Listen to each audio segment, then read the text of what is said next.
জয় শিবধাম। তো আপনাদের যে লেবুর ক্রিয়াটি হয় শিবধামে আসার পরে যে আদেশ আসে ক্রিয়ার, লেবুর ক্রিয়া অর্থাৎ ভূত পেট কাটানোর যে ক্রিয়াটি হয়, সেই ক্রিয়াটি হবার পর লেবুটি একটি প্লাস্টিকে আপনাদেরকে কিন্তু দিয়ে দেওয়া হয়।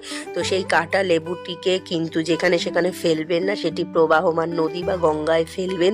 3 দিনের মধ্যে, যেদিন ক্রিয়া হচ্ছে সেদিন একদিন হয়ে যাবে, আর 2 দিনের মধ্যে, 2 দিন পরে না, 2 দিনের মধ্যে কিন্তু প্রবাহমান নদী বা গঙ্গায় ফেলবেন, পুকুরে ভুলেও ফেলবেন না। এবং যখন আপনারা সেই লেবুটি ফেলতে যাবেন তখন কিন্তু প্লাস্টিক সমেত যেভাবে লেবুটি আপনাদের দেয় সেইভাবেই ফেলবেন এবং পেছন ঘুরে তাকাবেন না নদী বা গঙ্গায় ফেলার পরে।